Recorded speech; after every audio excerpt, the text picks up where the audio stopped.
Elias Cade had never liked the feeling of coming back empty, but the general store in Dry Creek hadn't had any flour or kerosene left. Supply wagons were late again. So he rode back up the ridge with only a roll of tobacco, a tin of coffee, and the weight of cold settling deeper into his worn-out joints. His horse, an old Appaloosa named Dancer, stepped cautiously over the icy trail. Elias kept his head low, scarf drawn tight, one gloved hand resting on the saddle horn. The land up here was lonely. Pine trees rose like black spires on both sides, their limbs heavy with frost. It was nearly dusk. Gray light filtered through the branches, casting long shadows across the snow. He was less than a mile from his cabin when he heard it. Faint, like something trying not to be heard. A sound you could easily convince yourself didn't exist. But Elias stopped. He listened, then dismounted. There was again a muffled sound, a strained gasp, or maybe a weak cry, hard to tell under the wind. He tied off the reins to a low branch and walked carefully, boots crunching through the crusted snow. He passed a boulder half covered in frost, the smell of cold pine thick in the air. His eyes scanned the ground, and then he saw it, a patch of snow that looked slightly disturbed.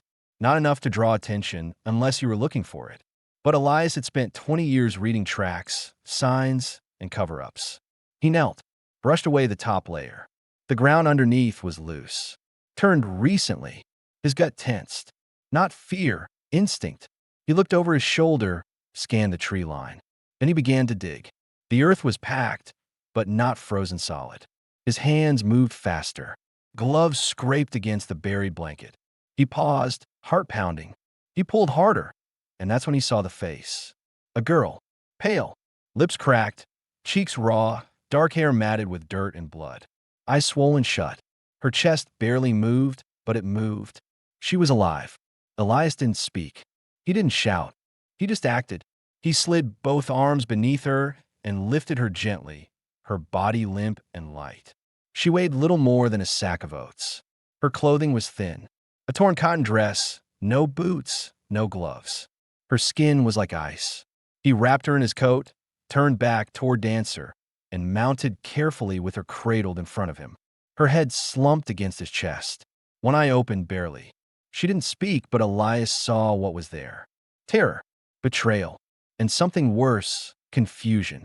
Like the girl didn't understand how she was still alive. He didn't ask who she was.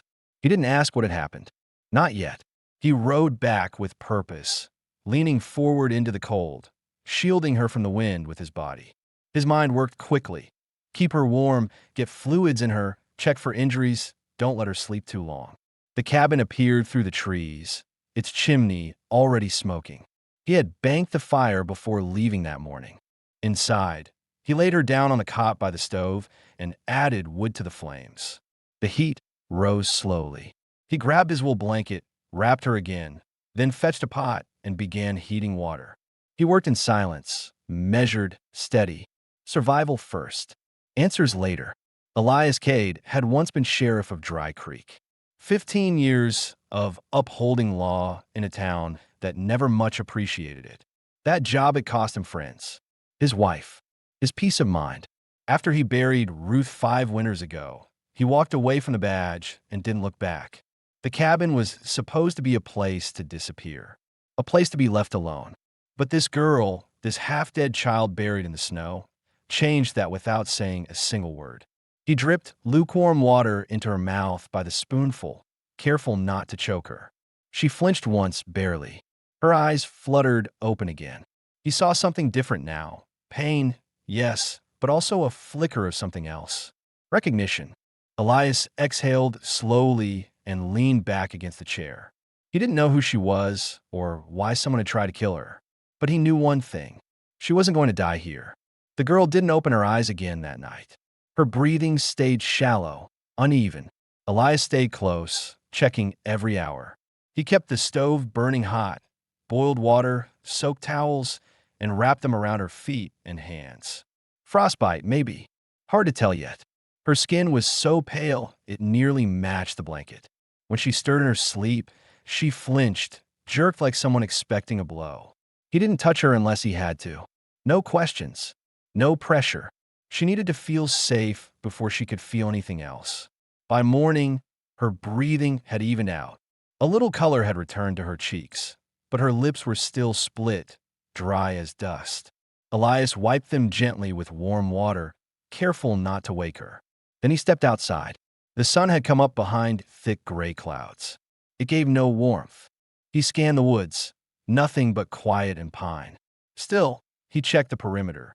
Boot prints from yesterday were already being buried by new snow, but he followed them anyway. They led back toward the trail. At one point, he found a set of deeper prints, larger with sharper edges. Men's boots. 2, maybe 3 pairs. The girl hadn't buried herself. He returned to the cabin, jaw tight. She was awake. Her eyes were barely open, but she was watching him, watching the door, watching his movements like a trapped animal unsure if the cage was open or just invisible. He crouched next to the stove and poured warm broth into a tin cup, then brought it over. "Can you drink this?" he asked quietly, voice low and even. She blinked once. He took that as yes. He lifted her gently, supported her head, and brought the cup to her lips. She sipped, barely a teaspoon at a time, but it went down. She didn't thank him. She didn't speak. He didn't expect her to. When she was finished, he set the cup down, adjusted the blanket, and moved back to his chair near the fire. They sat in silence. The stove popped and hissed. Wind moaned outside the walls. "You don't have to say anything," he said after a while, still staring at the flames. "I ain't the law. Not anymore. I just found you. That's all." She shifted slightly beneath the blanket, a small movement, but it felt like trust trying to breathe. "I'm Elias," he added. "Elias Cade." Nothing, but her breathing slowed. Less panicked, less guarded. It wasn't much, but it was a start. He spent the rest of the day chopping more wood. He didn't leave her alone for long, just a few minutes at a time. She watched him move through the cabin, cooking, checking the water, keeping busy. He made a stew for supper, light on meat but hot and filling. She ate a few spoonfuls. Then, as he was cleaning up, she spoke. "Josie." He turned, not suddenly, but with full attention. "That your name?" he asked. She nodded barely. "How old are you?" 15, she whispered. Her voice was dry, worn thin. He didn't ask anything more. Not where she was from. Not what had happened. Not yet. Instead, he poured her another cup of water and said, "Drink this, Josie. Helps the fever." She did. That night, she fell asleep on the cot without trembling. Elias stayed up late, sitting in the chair with a shotgun across his lap, just in case those boot tracks came back. What hadn't been said still hung thick in the air. Who buried her? Why? How long she'd been under? Why no one had come looking? Why a girl that young didn't scream or cry, just watched and waited like she'd already learned not to trust anyone? Elias didn't have those answers, but he could feel them getting closer. And something else he hadn't felt in years. The heavy, slow pull of responsibility. Josie was still a stranger, but now she was his stranger. And that was enough for tonight. The next morning brought no sunlight, just a pale, wet sky and thick clouds sitting heavy over the ridge. Elias stirred the ashes in the stove, added more wood, and made coffee. The quiet in the cabin was deeper now, no longer filled with fear, but not yet peaceful either. Josie hadn't spoken again since she'd said her name. She hadn't asked where she was, who he was, or even what day it was. Elias handed her a clean tin cup of warm water. Her fingers wrapped around it slowly, stiffly, still healing. She didn't look at him, but she didn't pull away either. "I'm going to patch that window today," he said as he stepped into his coat. "Wind's been cutting through." She didn't answer, but he wasn't expecting one. He spent the morning outside, fixed the broken pane, reset the latch on the front gate, checked the trail for fresh prints. There weren't any. That was both comforting and worrying. Whoever had left her to die hadn't come back, but they also hadn't been afraid enough to cover their tracks. That meant confidence, or arrogance. He split more wood than usual. His mind kept circling the same questions. Why had she been left up here? Why not just kill her outright? Who buries someone alive? And why here on his land? That last part stuck with him. When he came back inside, Josie was sitting upright. Her back was against the wall, blanket wrapped around her shoulders, eyes on the fire. She didn't look surprised to see him. Just watched. I found 3 sets of boot prints near where you were, he said quietly, pouring himself some coffee. Tu Javier. 1 set lighter. Yours, I reckon. That sound about right. She said nothing. Who were they? A beat. Then my brothers. That word landed with weight. Not strangers. Not outlaws. Brothers. Elias nodded slowly. They're the ones that left you there? Josie didn't blink. Jake and Milo. They think I saw too much. Saw what? She hesitated. Then her voice, barely above a breath. A man. Dead. Land dispute, they said. I think they killed him. Her words were clipped, almost mechanical, like she was repeating them from memory, not feeling them, like saying them too emotionally would make them real. Elias crouched down beside the stove, his voice low and even. Did you tell anyone? No. Why not? Wouldn't matter. He studied her face, bruising around her cheekbone, a cut that hadn't been cleaned properly. Her expression was still, but not blank, just practiced, like she learned to hide anything that could be used against her. You're not wrong, Elias said. In this town, might not matter much, but it does to me. That was all he said. He stood, poured a second bowl of stew for her, set it down within reach. She didn't touch it right away. Why did you bring me here? She asked finally. He took a long sip of coffee before answering. Because you were alive. That all. He looked at her then. It's enough. They ate in silence after that. She ate more than before. Her color was better. The swelling around her eyes had gone down. Her fingers weren't trembling as badly when she held the spoon, but she still sat close to the wall, always watching the door. Later that afternoon, Elias pulled a small trunk from under the bed. Inside were some of Ruth's old clothes, clean, well kept, but untouched for years. He laid out a flannel shirt, canvas trousers, and wool socks at the foot of Josie's bed. Won't fit perfect, he said, but it'll be warmer than that blanket. She looked at the clothes for a long time before reaching for them. She turned her face away as she changed, and he stepped outside to give her space. By dusk, the snow had picked up again, thick flakes falling slow and straight. Josie sat in the old rocker by the stove, arms tucked in, wearing Ruth's shirt and pants. She looked older in them. Not 15, not a child, someone who'd been forced to skip that part of life. Elias sat opposite her, cleaning his rifle in silence. You were sheriff, she said suddenly. He glanced up. Was. Why'd you stop? He shrugged. Town didn't want a sheriff anymore. Just someone who looked the other way. She nodded like she understood that more than he could know. Do you think they'll come back? She asked. He set the rifle aside and leaned forward. Probably. Josie didn't flinch, didn't cry, just looked at the fire. I won't run again, she said. And he believed her. By nightfall, the cabin felt less like a refuge and more like a line being drawn. Elias knew the Rollins boys, knew their type. Loud, fast with their fists, but not clever. What worried him wasn't them. It was who might be backing them. Land disputes in this part of the territory were bloodier than most wars. And if there was a deed involved, someone with real power might be involved. The girl wasn't just a witness. She was a loose thread in something bigger. And if Elias didn't act soon, someone else was going to come along and pull it. Elias didn't sleep that night.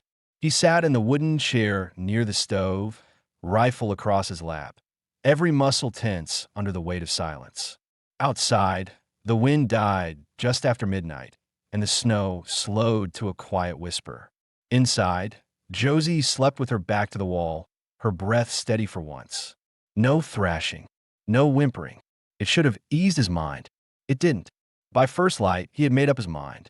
They needed supplies, proper food, clean bandages, and kerosene. But more than that, Elias needed to know what the town knew. If word about Josie had reached Dry Creek already, he needed to get ahead of it. He saddled Dancer after breakfast. Josie didn't question his decision to go.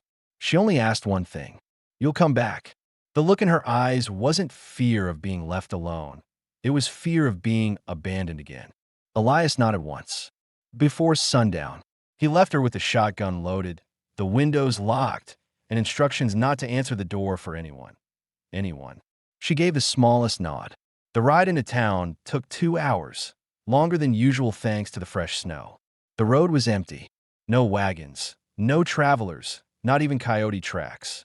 Bitter Ridge had always been isolated, But today, it felt different, cut off like the rest of the world was holding its breath. Dry Creek hadn't changed.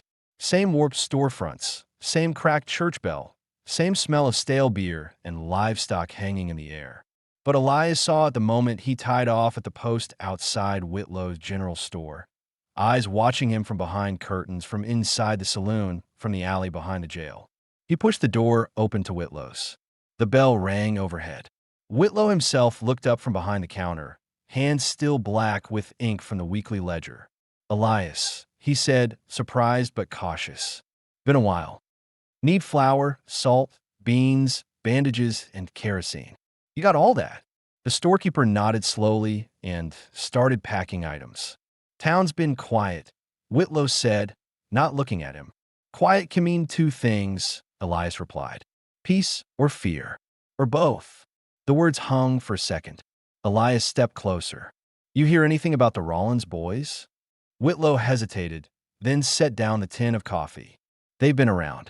Jake's been flashing papers. Claims he bought out the McCall land up near your side of the ridge. Funny thing is, no one saw McCall leave. Not even goodbye." Elias's jaw tightened. "He leave anything behind? No wagon, no horse, nothing, right?" Whitlow leaned closer. "You looking for trouble again, Elias?" "Just asking questions." "Well, don't ask Bramley. Not unless you want half the saloon knowing. He's not what he used to be." Elias didn't answer that. He paid in coin and left the store with 2 sacks over his shoulder. On his way to the horse, he spotted someone leaning against the jailhouse wall, Deputy Clay Turner. Young, smug, leaning too far into the badge on his chest. He lit a cigarette and called out, "Didn't think we'd see you back around." Elias didn't stop walking. Didn't come for company. "Shame. You missed a good Hanjin last week. Cattle thief." Didn't scream much. Elias turned slightly, just enough to make eye contact. "You tell Bramley I'm back on the ridge." Clay gave a crooked smile. "Already done." Elias loaded the supplies and rode out without another word. The sun had begun to dip by the time he reached the cabin. Smoke rose from the chimney. That was good, but something felt off the moment he stepped down. Dancer snorted, uneasy. Elias held still, listening. Inside, Josie sat by the stove, shotgun in hand. "They were here," she said calmly.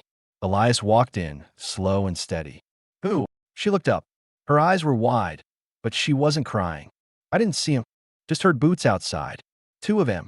I cocked the gun loud. They left." Elias set down the supplies and locked the door behind him. "Good," he said. "You did right." Josie's hands were still wrapped around the stock of the shotgun. White-knuckled, he crouched beside her. "It didn't get in. You're all right." "I didn't freeze," she whispered. "I know." They sat there a while, neither of them moving. That night, Elias didn't ask her more about Jake and Milo. Not yet. But he started drawing a map on the old oilcloth by lamplight, his land, the McCall property, the edge of the disputed ridge. If Jake had taken that land illegally, and if McCall was dead like Elias suspected, then someone had to care. Someone outside of town. Land deeds meant records, and records meant leverage. Elias wasn't sheriff anymore. But that didn't mean he'd stopped knowing how to get justice, quietly, thoroughly, and without asking permission. The girl was no longer just a victim. She was the key to something rotten that started before the snow ever fell. And now the men who buried her were going to wish to God they'd done it properly. The snow had melted just enough to reveal the outline of wagon ruts along the ridge trail by morning. Elias stood with his coat collar turned up against the wind, staring down at the track marks near the edge of the woods. Someone had ridden close again, probably the same 2 men Josie had heard the night before. They hadn't come any closer this time, but they were testing boundaries, checking patterns. It was only a matter of time before they stopped watching and started acting. Back inside, Josie sat at the table, trying to read the letters Elias had carved onto an old scrap of board. He had started teaching her the basics 2 days ago, not because it mattered much for survival, but because it gave her something steady to hold on to. He had seen it in her face. The tension, the edge, the way her eyes flicked toward the windows every time the wind picked up. She needed something else to focus on. Even a crooked alphabet was better than silence and fear. That morning, she seemed restless. Not fidgeting, just alert. Her eyes didn't drift. Her hands weren't trembling. Your brothers, Elias said as he removed his gloves and poured her a cup of coffee.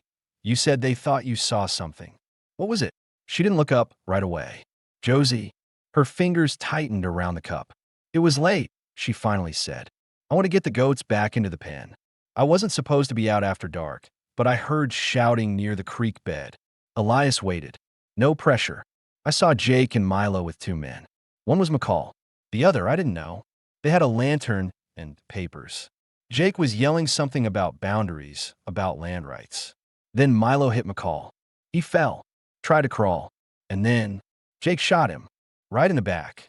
Her voice cracked on that last word, but she held it. They rolled him into the creek and told the other man to keep quiet. Said it'd be easy to forge a sale with the right signature. Said nobody in Dry Creek gave a damn who owned what, so long as they got their cuts. Elias leaned back, jaw set. What happened next? They saw me. I ran. I made it to the barn, locked the door. Thought maybe if I hid they'd forget. But next morning, Jake said we were going into town. We didn't. They took me out past the ridge instead. I screamed until Milo hit me with the butt of his rifle. After that, I don't remember much. Her eyes drifted to the stove, firelight reflecting in them. And for a moment, she looked older than 15. They didn't even dig deep, she said quietly. Just enough to let the cold finish it. Elias didn't speak for a long time. He just sat with her, letting the truth settle like dust in the air. She had been holding this and since the day she clawed her way out of that shallow grave. You did right, telling me, he said finally. I didn't think it mattered. It does. Now more than ever. He pulled out the oilcloth again and pointed at a ridge just above the McCall boundary. There's a surveyor's cabin there, he said. Old, hasn't been used in years, but it backs up against the canyon pass. That where they dumped McCall. Josie nodded. If they left any trace, it'll be there. You're going to check? I am. I'm going with you. No. Her head snapped up. You said it matters now. It does. Which is exactly why you're not walking into it. She stared him down for several long seconds. There was no fear in her now, just raw stubbornness. But Elias wasn't going to bend. You survived what they did. That doesn't mean you have to walk right back into it to prove you're strong. I already know you are. She didn't argue, but the fight in her hadn't gone out either. He saddled Dancer and packed light. Rope, shovel, canvas tarp. Took the rifle, holstered the revolver. As he mounted, Josie came to the porch. If you don't come back by dark, she said, I'll come looking. Elias gave a half smile. Fair deal. He rode out at noon. The trail to the canyon pass was narrow, hidden behind thickets of pine and shale cliffs. It took nearly 2 hours to reach the cabin, more of a storage shack than anything else. The door was off its hinges, snow piled in the corners. But down past the ledge, where the creek used to flow before it froze over, Elias found what he was looking for. Drag marks, mud-streaked rocks, part of a boot heel torn off. And not far from that, half buried under a snow-dusted tarp, a hand sticking out. Elias knelt slowly, checked for the wallet he knew wouldn't be there. But inside the coat, torn, bloodied, stiff with frozen decay, he found the deed. Signed by McCall. Dated 2 days before Josie was buried. He wrapped the body, hauled it back to his horse, and rode out under falling snow, the weight of truth secured under his saddle. Back at the cabin, Josie opened the door before he even dismounted. You found him. He nodded. You have proof. Enough. She didn't ask what he planned to do with it. She didn't have to, because whatever came next, it was no longer just Elias's fight. It was hers too, and the Rollins boys weren't ready for that. Elias waited until the next morning before making the ride into town again. This time, he didn't go light. He strapped the bundled tarp, containing the frozen body of Malcolm McCall, securely across the back of a second pack mule. Inside his saddlebag were the deed papers, dry now, but still bearing the clear signature of McCall and a thumbprint in ink. A death certificate would mean little in Dry Creek, but a body and a signed document. Those were things even cowards couldn't ignore forever. Josie had insisted on going with him. He told her no, again. I need you safe, he said. I'm not safe here either. He gave her the revolver from his side and taught her how to reload it. It wasn't a compromise. It was trust. If I don't ride back before sundown, he told her, you lock both doors, take the rifle, and ride west till you reach the old church ruins. There's a preacher and his wife live past it. They'll help you. Josie nodded. She didn't argue, but her face told him she wasn't planning to wait long if anything went wrong. The ride into Dry Creek was colder than usual. People noticed him this time. Heads turned. A few men stepped off boardwalks, not to greet, but to clear space. The mule behind him dragged a tarp-wrapped body. No one asked who it was. Most probably already guessed. Elias stopped first at the undertaker's, left the body in the back room, told the man what he needed: confirmation of time of death, cause, and identification. No spin, no misfiling. The undertaker, a thin man with nervous eyes named Boone, didn't ask many questions. Not after Elias laid the Rollins name on the table. They pay you to stay quiet? Elias asked him. Boone hesitated. I'm not proud of it. But yes, you're going to be proud today. Boone swallowed hard. Yes, sir. The report would take an hour. Elias didn't wait. He walked straight down Main Street toward the sheriff's office. Sheriff Bramley was sitting inside, boots kicked up on the desk, cleaning under his nails with a pocket knife. His hat was off, hair grayer than Elias remembered. When he saw him enter, Bramley leaned back with a forced smile. Well, if it isn't the ghost of justice past. Don't bother standing, Elias said. I wasn't planning to. I have a body out back. Name's McCall. Been missing nearly 2 weeks. Shot in the back. Found on Rollins-controlled land. You want to write that down? Or should I do it for you? Bramley didn't answer at first. Just tapped his knife against the desk. Why bring this to me, Elias? You know nothing's changed here. You bring a corpse, some inked-up paper. So what? You think that'll matter when the saloon, the land office, and half the deputies owe the Rollins family favors they can't afford to lose? Elias stepped closer. I know what it looks like when a man starts talking like a coward. You left this job because I knew I'd have to point my gun at men like you one day. Bramley stood. Not fast, not slow, but careful. You got proof. I got more than you ever did. And I've got a witness. The pause that followed was thick with something more dangerous than rage, fear.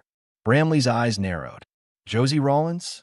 Elias didn't answer, but the silence was enough. Christ, Elias, you don't know what you've dragged into your home. Oh, I know exactly what I did, Elias said, voice low. I kept a child alive who shouldn't have had to bury herself to escape her family. Bramley looked at the window, down the street, then finally back at him. They'll kill her. You know that. You bring her name into court or church or anywhere else, it won't be you they shoot. Elias turned toward the door. Then I better make damn sure they don't get that chance. He left without another word. Outside, the town was watching.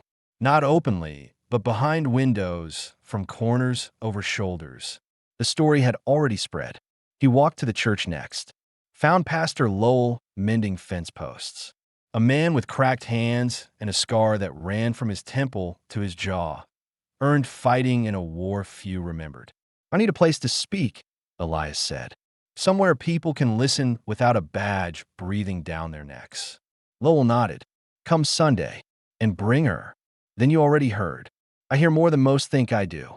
Elias rode out of town that evening with the undertaker's report, a death certificate, and something harder to write down, a feeling that something was shifting. Not fast, not loud, but shifting. When he reached the cabin, the first thing he saw was Josie on the porch, shotgun in hand, standing calm. You made it, she said. I always do. She didn't smile, but she let the barrel rest by her side. He handed her the report, the paper, and a simple sentence. You were right. About everything. Josie sat down and read it all. She didn't cry, didn't break. But when she folded the paper and handed it back, her fingers weren't shaking. What happens now, she asked. Now, Elias said, looking toward the horizon. We stop hiding. The night before Sunday service, Elias and Josie sat at the table with the oil lamp flickering low, maps and papers spread between them. The undertaker's report, McCall's deed, handwritten notes Elias had taken while riding back from town.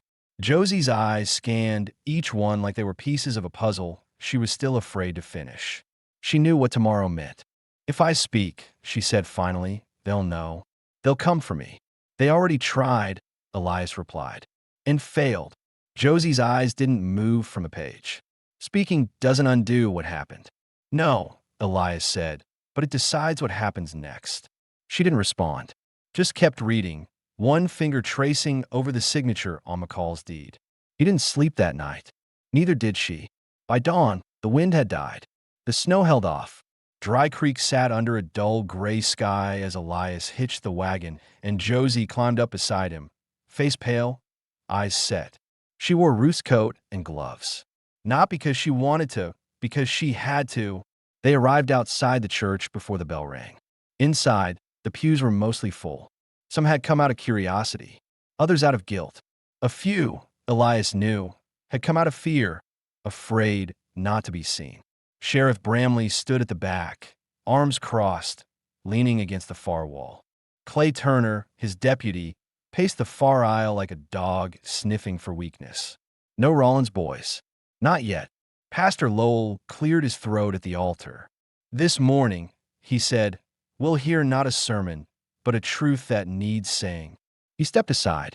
Elias helped Josie up the steps. Her legs were shaking, but she stood. No notes, no paper, just her voice. I'm Josie Rollins, she said. I was buried alive by my brothers. The silence in the church was sudden, heavy, total. Her voice didn't break. They thought I'd seen something. And I had. Jake and Milo killed a man, Malcolm McCall. They did it for land. For money. I saw it happen, and when I ran, they dragged me out past Bitter Ridge and put me in the ground. Murmurs rippled through the room, but no one interrupted.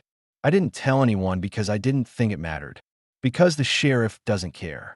Because people in this town look away when trouble walks in with a strong jaw and family name. She looked directly at Bramley. I'm done hiding. Elias stepped beside her, held out the undertaker's report, the deed, and the map.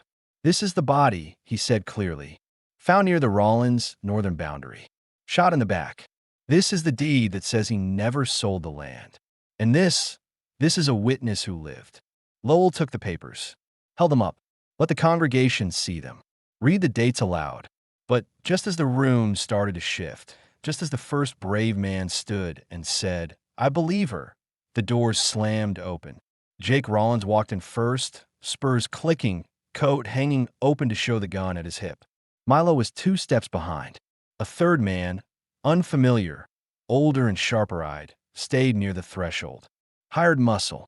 I'd watch what you accuse folks of, girl, Jake said, voice loud, calm, oily. You ain't got a name left to speak with. Elias stepped forward. She doesn't need a name, he said. She has the truth. Jake's grin faltered just slightly. Town's not going to side with a washed-up lawman and a liar. A man stood up near the middle of the room. Boone, the undertaker. I signed that report myself. She ain't lying. Then another voice from the left, Whitlow, the storekeep. And if she is, why's your name scribbled on McCall's old ledger? A third voice. Then a fourth. Jake's hand hovered near his holster. Elias drew first. Didn't aim, just held it steady. You could try, he said. But if you draw, only one of us is walking out of here. The room held still. Clay Turner reached for his weapon, then saw that even Bramley hadn't moved. The sheriff just stared ahead, face pale, jaw tight. Put your hands where we can see him, Elias said. Jake didn't, but Milo did. And then the third man stepped back, out the door gone. Jake held out his arms, slow, mocking. You really think this changes anything? Elias stepped closer. I think you buried a girl alive. I think she came back. And I think everyone in this town just saw what happens when the devil comes knocking to. That was the end of it. Bramley ordered the arrest. It came late. Weak. But it came. Jake and Milo were escorted out in shackles before sundown. Josie didn't speak much on the ride back, but her shoulders were straighter, her hands steadier. Elias didn't ask how she felt. He already knew. She wasn't a witness anymore. She was a survivor who made them listen. The sun rose quietly the next morning over Dry Creek, casting a pale yellow light over rooftops still wet with melting snow. Elias stood outside the general store, saddlebags slung over one shoulder, watching the street as folks moved about like something delicate had shifted, something they couldn't name, but everyone could feel. The kind of quiet that came after a storm when people were still deciding if they could trust the clear skies. Inside, Josie sat near the back, sipping warm tea Whitlow had insisted she take for free. She kept her head down, her hat low. The Rollins name still echoed in conversations as whispers passed between churchgoers, ranchers, and shopkeepers. But nobody called her a liar anymore. No one looked away. Some nodded. One woman, Mrs. Carter, the same one who'd once crossed the street to avoid the girl's gaze, placed a folded wool scarf beside Josie on the bench without a word and walked out. Small things, but real. Elias stepped back in and handed Josie a wrapped bundle of bread, jerky, and apples. She looked at it, then at him. "People watching," she said. "They'll do that for a while." She didn't seem angry, just tired. He took the seat next to her. Let a moment pass. "They're saying Bramley might resign," she said. "He should have done it years ago," Elias muttered. "He won't, though. Not unless the town forces it. They will." He didn't answer right away. Instead, he turned to her, his tone quieter. "They might, but that's not the part that matters." "What is?" "You walked into that church and gave people back their spine. That matters." She didn't smile. Not exactly, but something in her face eased. A bell rang from across the street. Boone, the undertaker, standing outside the post office with a new notice in hand. "Circuit Judge rides in Thursday," he called. Hearings to start that morning. That meant the Rollins boys would face justice under more than just local eyes. It meant Dry Creek had to decide what kind of town it wanted to be. Elias looked across the street and spotted Bramley leaning on the railing outside the jailhouse, watching the world move without him. "Come on," Elias said. Josie followed him down the boardwalk and across the muddy street. She didn't ask where they were going. She didn't have to. Sheriff Bramley didn't look up as they approached. His face was slack, drawn, the bags under his eyes darker than usual. "You let that girl speak yesterday," Elias said evenly. "Why?" Bramley didn't answer. Josie stood quiet beside him, not flinching, not shrinking. "Because I remembered something," Bramley finally said. "Something you used to say when we were the same badge." "What was that?" "If you're afraid to do the right thing, you've already picked the wrong side." Elias nodded once. "So which side are you on now?" "I don't know yet." Josie looked him in the eye. "Then you better figure out before Thursday." They left him standing there. That afternoon, Elias hitched the wagon and rode back toward Bitter Ridge with Josie beside him. The wind was softer than it had been in weeks. No snow, no riders in the distance. At the cabin, the fire was still going. He unloaded the food, set water to boil, and began fixing the broken lock on the back door. Josie hung up the scarf in the corner. Later, she asked, "Will they really go to prison?" "If the judge has sense," Elias said. "And if the town speaks up, will someone come for me again?" He set the hammer down. "I'll be here if they do." The room fell quiet except for the fire's soft crackle. "Why did you help me?" she asked. It wasn't sharp, just honest. Elias took a long breath. "Because someone should have helped you long before I did. You didn't know me. I didn't have to." Outside, the last light of day slipped behind the trees. Josie sat in the rocker near the stove, wrapped in her new scarf, legs curled beneath her. For the first time since she arrived, her hands rested on her lap instead of gripping something for safety. She was still watching the door, but no longer like a prisoner, like someone who finally knew what it meant to be seen. And for Elias, watching her breathe steady by the fire, it wasn't justice that settled over the cabin. It was something deeper, a reason to stay. By the time Thursday morning came, every window in Dry Creek had been cleaned. Flags hung over doorways. The school bell rang twice instead of once.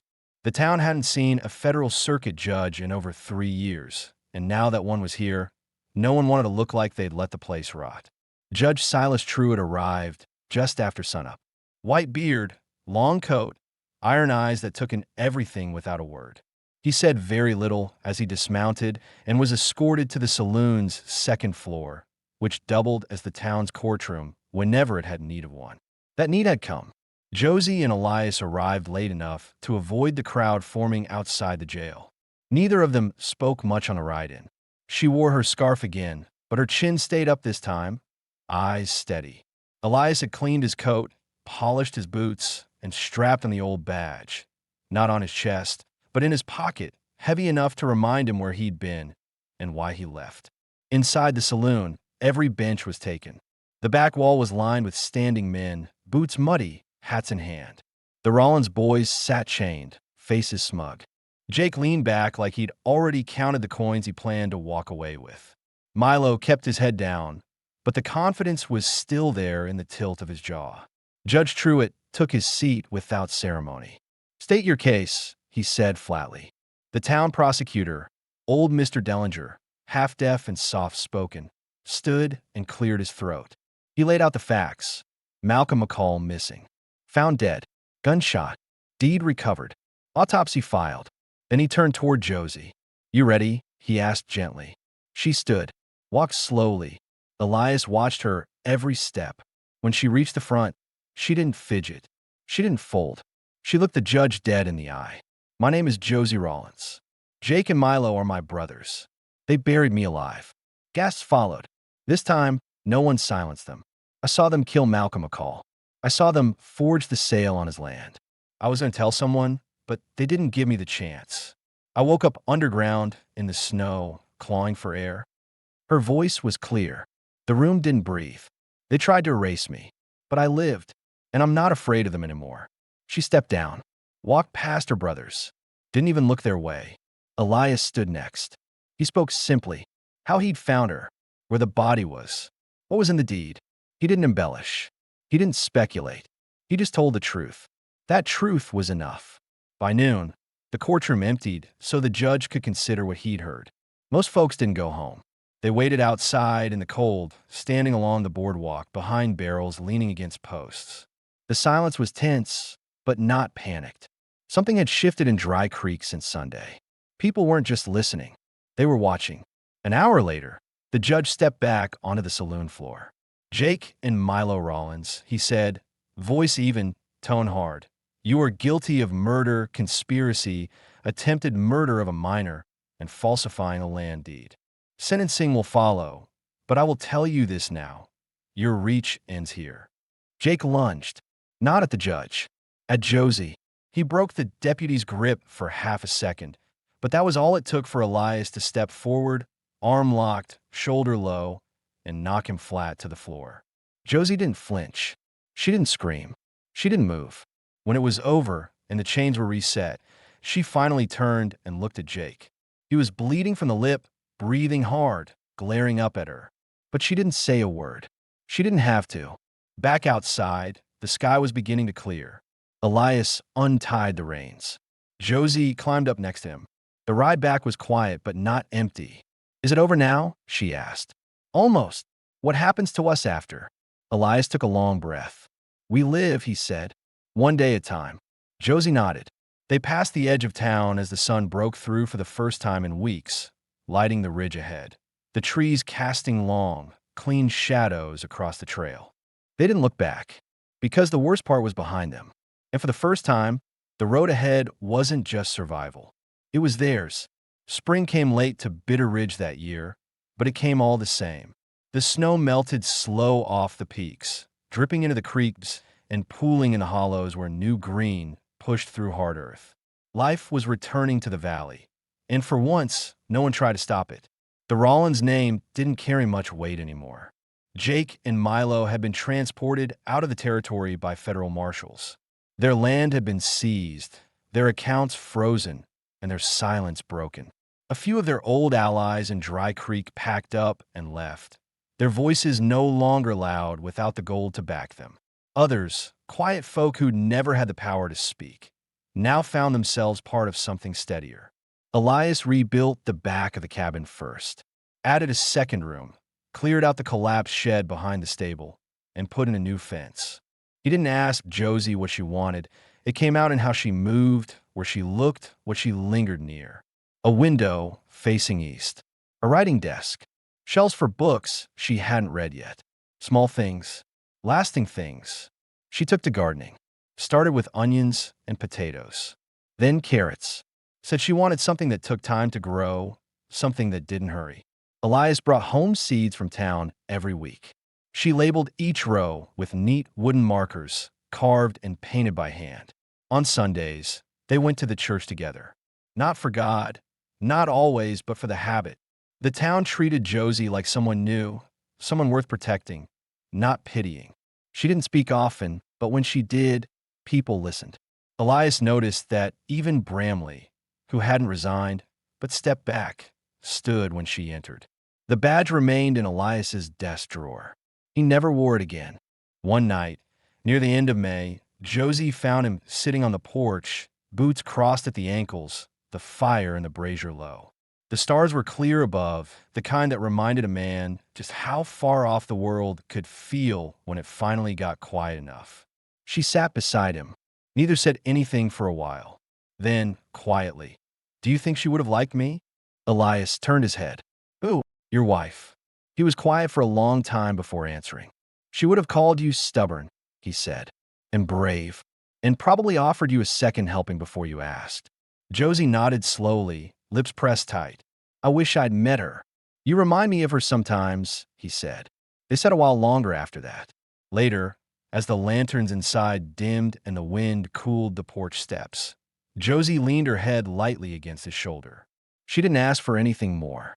And Elias didn't move. Because after everything, the grave, the trial, the silence, the fear, this was the moment that mattered. The stillness after the fire. The weight of chosen family, not by blood but by decision.